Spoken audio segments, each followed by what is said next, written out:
The broadcast is now starting. All attendees are in listen-only mode. Good morning, everyone, and welcome to Investing and Investment Selection. We're going to focus this morning on investment selection for the most part and not on troubleshooting.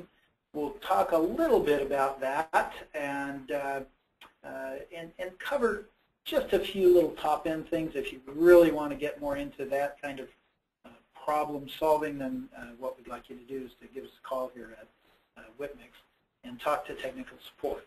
So this morning, let's get started right off. Many times I think technicians feel a little bit like they're in this maze here. They can move forward, but they don't know exactly where they're going, and they can't see out beyond where they are. And so our goal today is to try to mow down and break down some of those barriers so that you can get a little bit better view on selection. Now, we are going to use as a template here in talking about investments, the Whitmix investments. That makes only sense. If you're not using Whitmix investments, of course we would encourage you to come over to our side of the world, but you'll have to just simply relate the kind of investment that you're using to the particular investments that we're talking about this morning. All right, now basically there are two major types of investment in the dental market. One of them is gypsum and the other one's phosphate. And part of our decision is, am I going to use gypsum or am I going to use phosphate investment? So what you need to know about gypsum is that it's indicated for low fusing crown and bridge alloys. That's temperatures that are somewhere under 650 degrees. You won't be using special liquids, it's water. You can use hygroscopic technique to push expansion. And most of these investments will be using standard or long burnout techniques. So you're back to probably about a 3-hour burnout process. Now, the other one is phosphates. Phosphates have been around for a while now. They're used for all alloys. They do require special liquids for mixing, and you can use rapid burnout with these, or you can also use standard burnouts with a little bit different procedure. So that's something we'll talk about just a little bit later, procedures. Now, we're often asked, why does Whitmix have so many investments?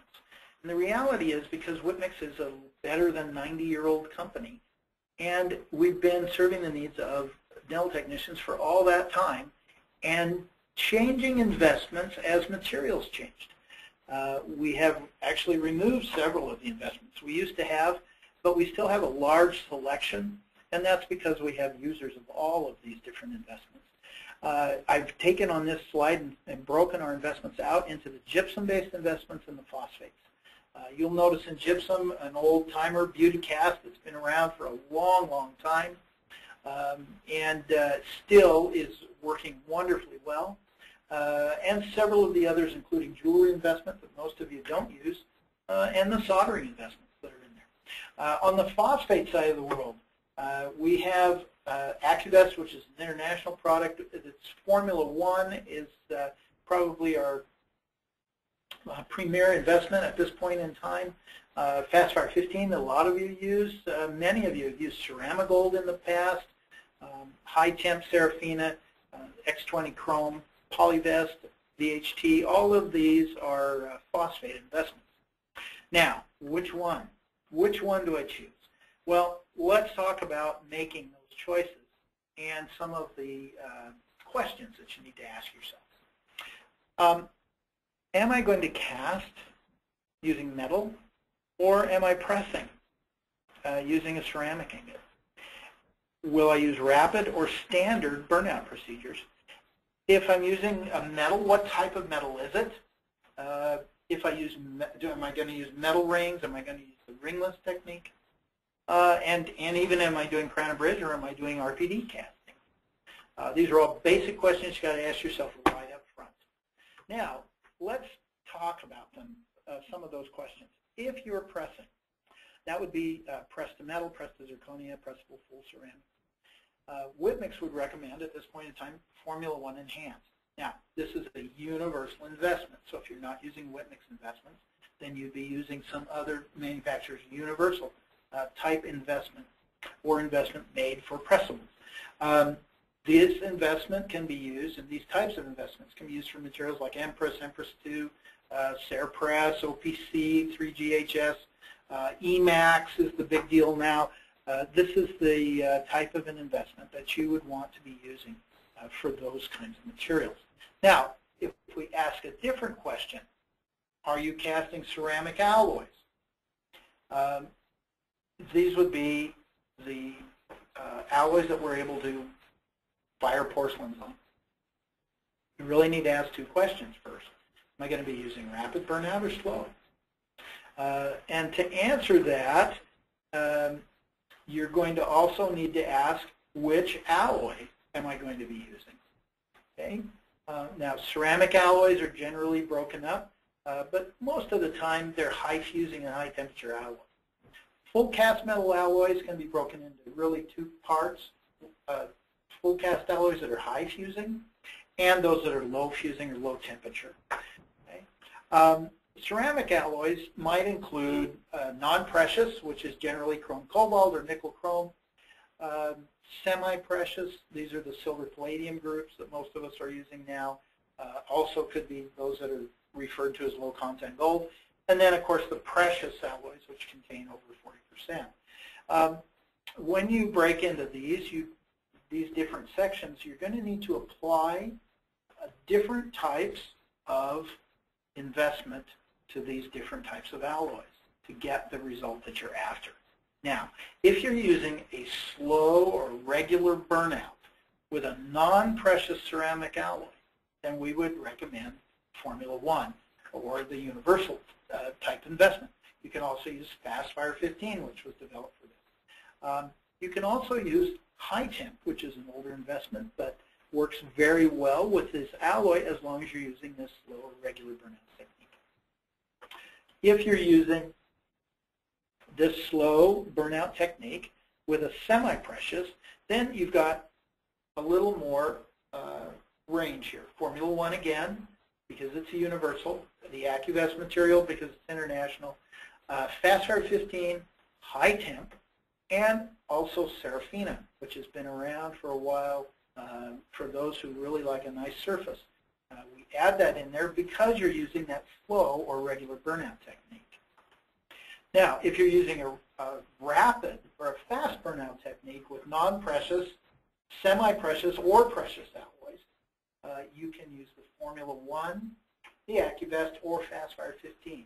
All three of them are going to fall into that category and allow you to use temperature-related information to get the right kind of casting. Now, if you are also using full cast metal crown alloys and are using high fusing or high temperature, some alloy that requires a burnout above 650 C, then you're going to want to use, and you want to do a rapid or a fast burnout. Then we go back to the same phosphates that we used before, Formula 1, Fastfire 15, or the AccuVest. You're going to have just a little bit different surface for those full cast metal crowns, but you're using alloys and procedure that requires this kind of an investment.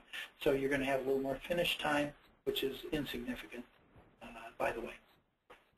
All right, now if you're using full cast metal crown alloys, but now you're using a low fusing, low temperature alloy, this would be the gold cast alloys, maybe the type 2s or type 3s, then they are below 650 C, and you're going to use a slow burnout or a regular burnout technique.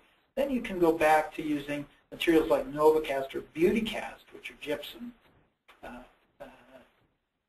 investments that are going to give you a wonderful surface.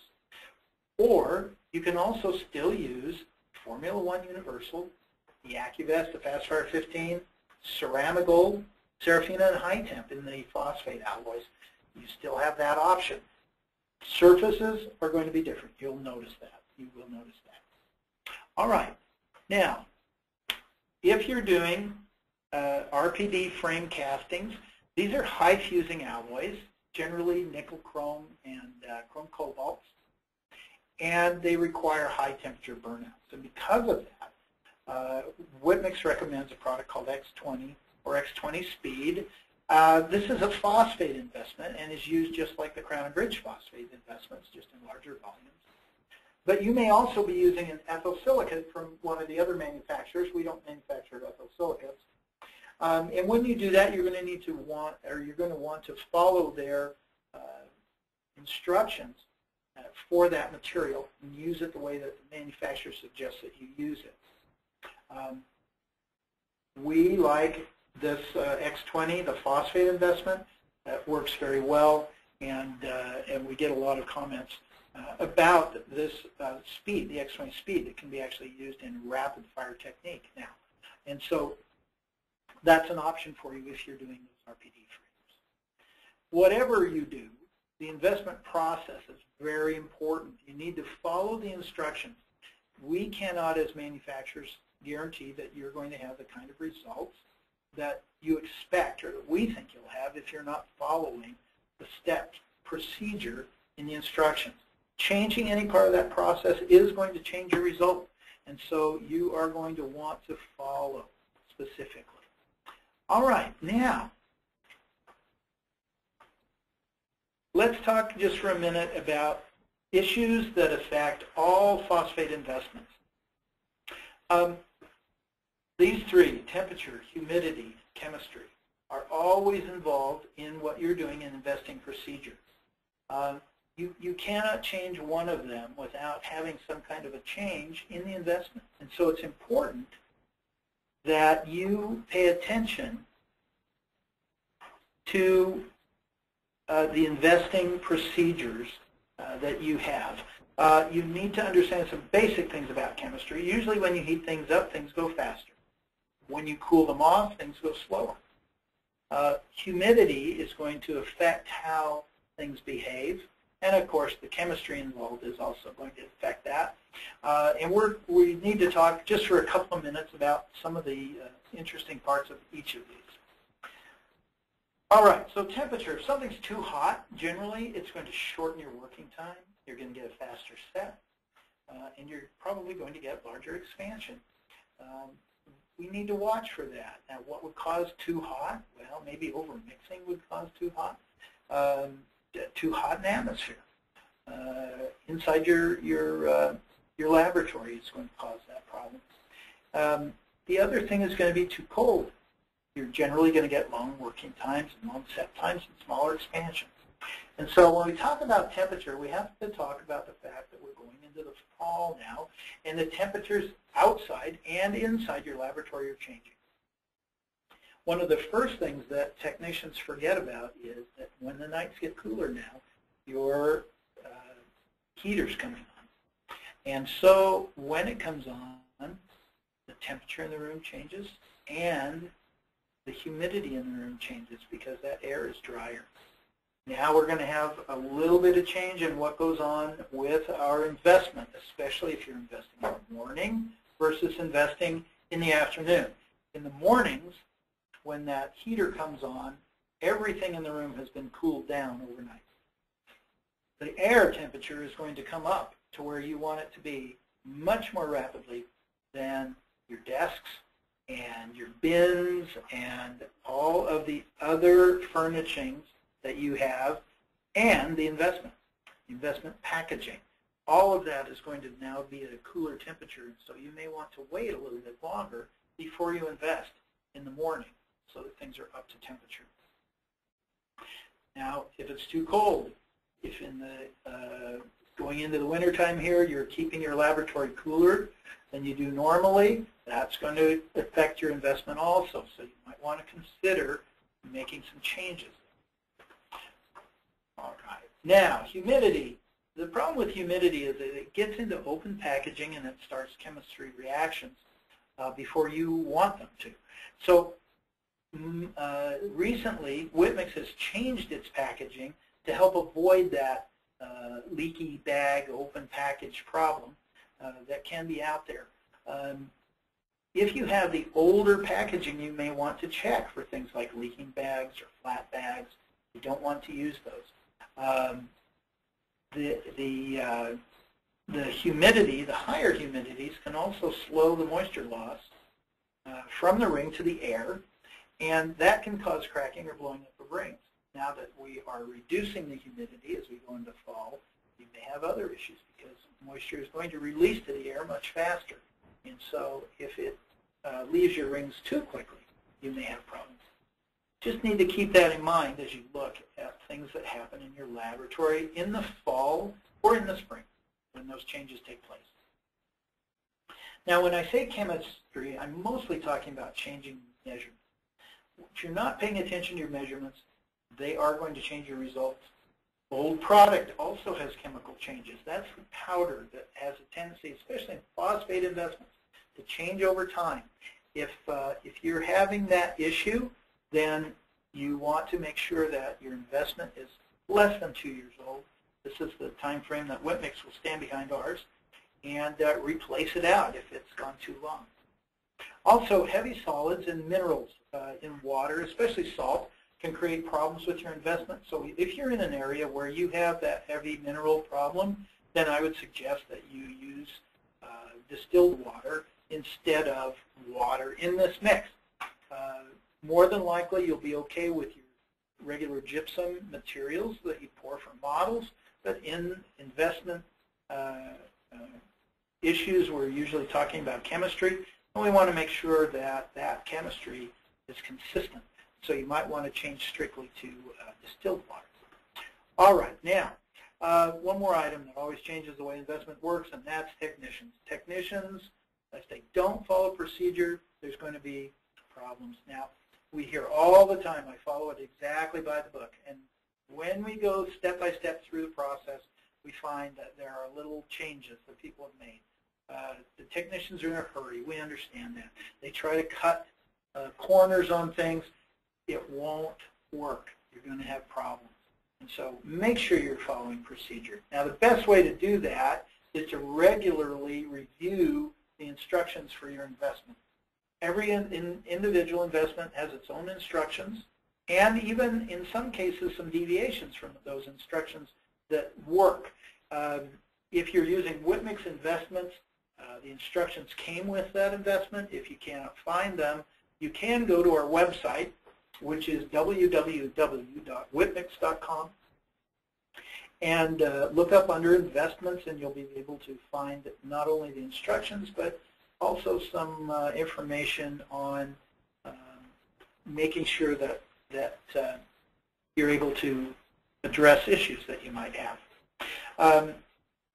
Now, having said that, we need to talk just a little bit about expansion, because expansion and size are often the problems that we see in investing.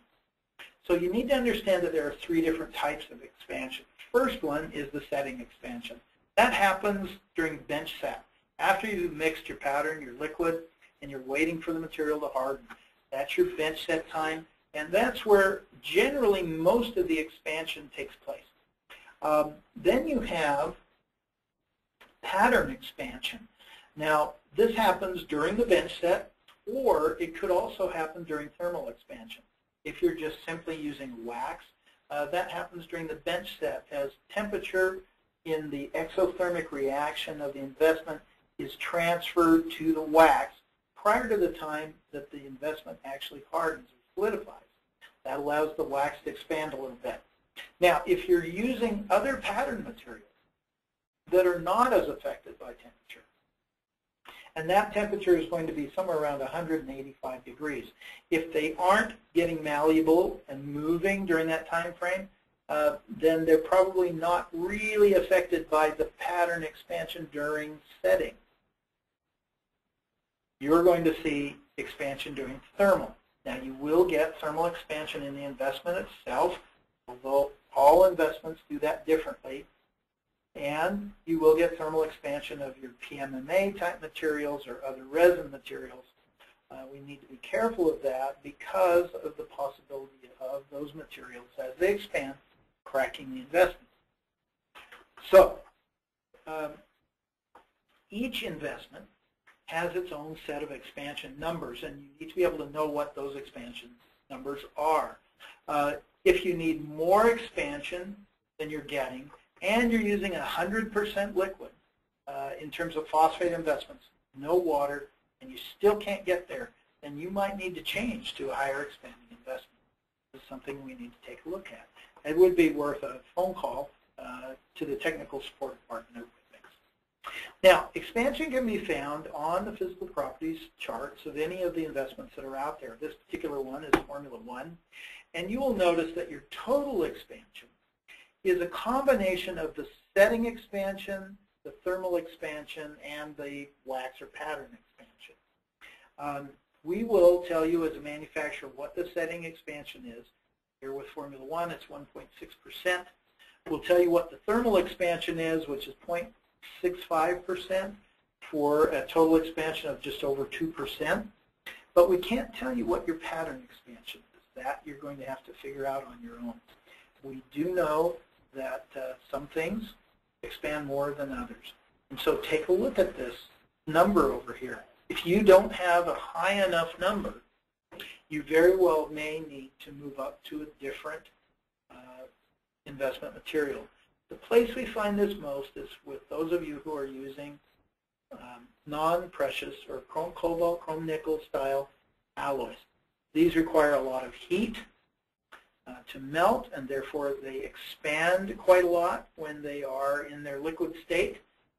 You need, therefore, a larger expanding investment to accommodate for the shrinkage or the contraction of that alloy as it cools off to give you the proper size.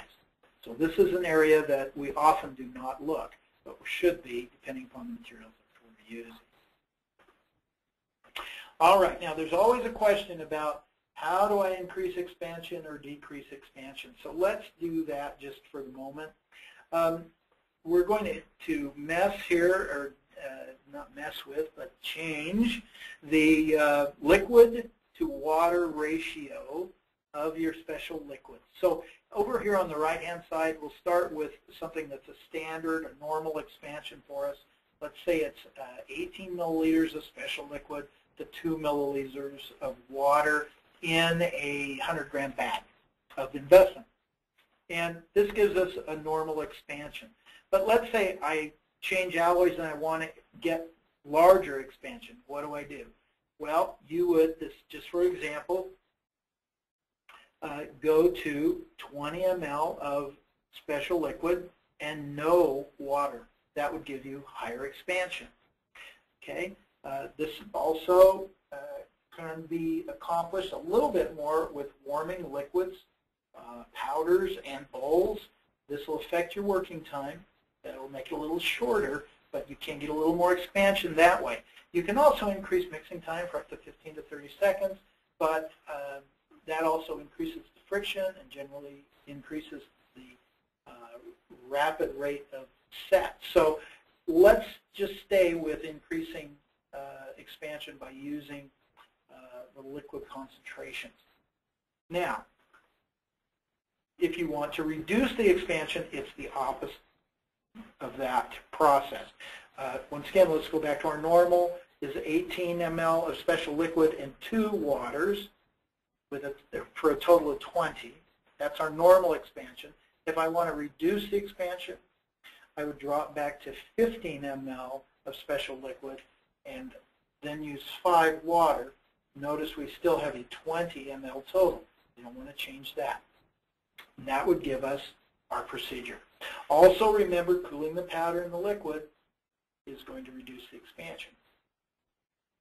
Also, you can reduce mixing time and reduce expansion, but you have a problem there when you do that with having complete solvency of your chemistry. It requires a certain amount of time for that material to dissolve into the mix. It's not just about getting it wet. It's about having time for the chemistry to dissolve. So you don't want to reduce the mixing time to the point where you don't have the strength of the materials because you haven't dissolved your chemistry. All right, now there is some places you can go when you're looking for troubleshooting questions and answers. One of those is technical guide in PDF that's available off the website. Once again, you would go to the website, go to investments, choose the investment, look for technical support, and then under that, you're going to have the information that you're looking for. Your other option is to call technical support at Whitmix, and we have long-term dental technicians standing by to talk to you about any of the problems that you might have with your investing procedures and suggest other ways to perhaps repair some of those problems.